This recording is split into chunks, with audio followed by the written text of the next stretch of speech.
FX Major, your mentor, the only doctor that focuses on changing people's lives, and the only trader that pierces through the market. And again, guys, if you are new to our YouTube channel, be sure to hit that subscribe button, like this video, as it will be of so much help in letting the YouTube algorithm recognize our video, guys. So be sure to like our video and also subscribe to our YouTube channel. This is FX Major, your mentor, the only doctor that focuses on changing people's lives, and the only trader that pierces through the market. And we're back with another one, guys. On this specific video, I'll be actually analyzing NAS100 with you guys, or rather NASDAQ with you guys. So I was actually having a lot of questions on why I was not focusing much on NASDAQ, but however focusing much more on gold. So I decided to actually do an analysis on NASDAQ to show you that I don't only focus on gold, but I also focus on NASDAQ, because NASDAQ and gold have good moves, guys. They have pure trading moves. So as you know, guys, we always have to start from a daily time frame. As you can see, I already have my daily time frame charts here with me. Okay, so we can see that we had a beautiful move to the upside from NASDAQ to show us that NASDAQ has been doing very good. NASDAQ has been doing quite well, because we can see that we had a change of market structure here, which led NASDAQ to have a beautiful move to the upside. But I'm actually expecting for NASDAQ to actually, at the point where it is now, I'm actually expecting for NASDAQ to sell and possibly come to this point somewhere here in time. But however, for now, let's focus on what NASDAQ is giving us and what NASDAQ is showing us. So we can see that we had a change of market structure here. We had a beautiful change of market structure, which resulted to a W-type formation and a triple bottom here, as you can see, and a shoot to the upside. And then we had a beautiful consolidation at this point here, and then an impulse move to the upside. So we can see that from this change of market structure here, the market gained a lot of momentum and a lot of strength to shoot to the upside, revealing to us that NASDAQ has enough momentum to continue with the buys, even though I'm actually expecting NASDAQ to sell. NASDAQ has a lot of volatility and momentum to continue with the buys, but however, NASDAQ will eventually get exhausted from the buys which it has been taking. So sooner or later, NASDAQ will be exhausted and will decide to actually come to the downside and test possible levels here at this current point here, possibly here, or any of the above points here which we have.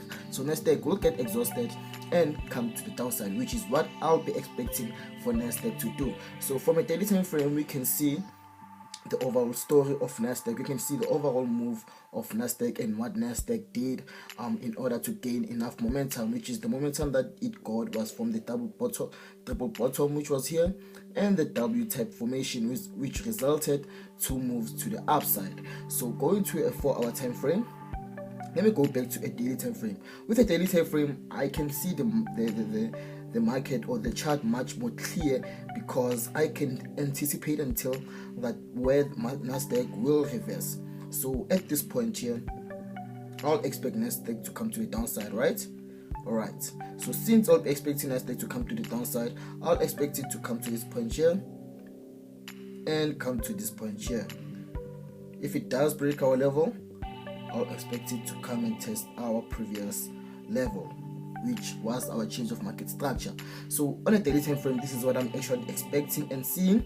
Let me go to a 4-hour time frame. From a 4-hour time frame, we can see that yes, NASDAQ has been moving in a beautiful impulses, or rather impulse move to the upside. But however, at this point here, it experienced a change of market structure, leading to it to come to the downside, and then continuing to the upside with some few buys.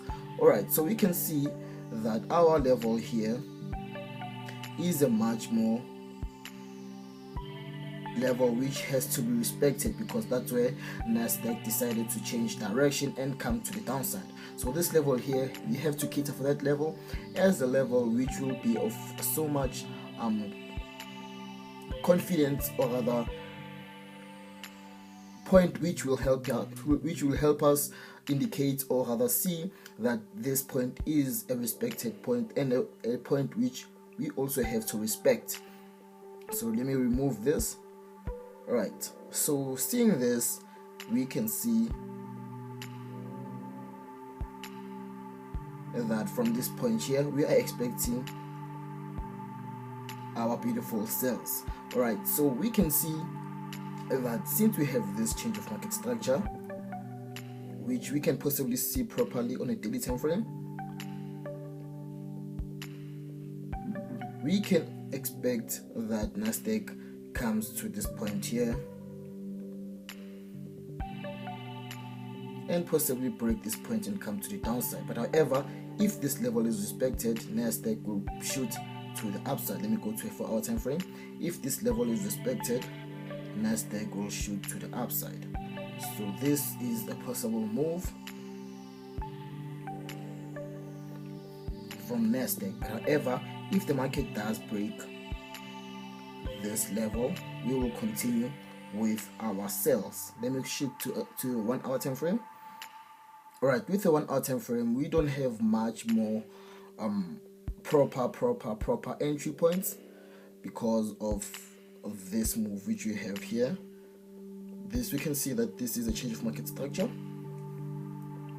and this move which we have here, there's no points show us where we'll be able to take our trades. But however, looking at this here, I can see that this is our change of market structure at this point here, meaning that since this is our change of market structure, I'm expected to take my sales from this point here,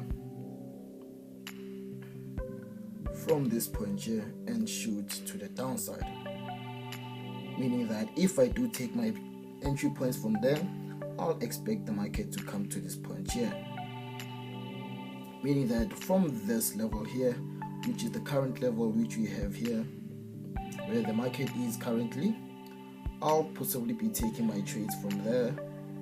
I'll be expected to take my trades from there and go to the downside. So this is what I'm actually seeing on NASDAQ. Let me go to a 4-hour. Alright, so what I'll actually do currently is that I'll wait for a confirmation from a daily time frame, a 4-hour time frame, and a 1-hour time frame, a candlestick confirmation, because here with the daily you can see that we have 3 confirmations, right? So at my point here, I'll just wait for a 4th candlestick build up, which will indicate to me that yes, we are actually expecting sales to the downside. And then that's only from a daily time frame. If I can go to a 4-hour time frame, I'll expect a candlestick build up, probably 2 candlesticks here from a 4-hour time frame, which will be testing my level, which will just be this level here. So I'll be expecting 2 candlesticks or 3 candlesticks to test this level here before I can confidently take my trades to the downside, which is that on a 4-hour time frame. But if I can go to a 1-hour time frame, I'll be seeing much more of tests, or rather reversals, or rather rejections at my level here. So this level has to act as a confirmation to me to continue with the sell, to continue taking the sells on NAS100, or rather NASDAQ. Alright, so looking at this, I'll be actually expected to possibly take my sell trades, and continue with the downtrending move, or to the downtrending market, because I can see that NASDAQ is kind of exhausted right now because it has been moving in a bullish momentum since a long time. So since this time frame, since 2022, NASDAQ has been moving in a bullish time frame, or rather in a bullish momentum. So currently I'll be expecting NASDAQ to be a bit exhausted and give us those beautiful sells, impulse sells, or rather impulse move to the downside. So this is what I'll be actually expecting for NASDAQ to do. Otherwise, this is all from me, FX Major Mentor. Much love from me to you guys, and I'm signing out.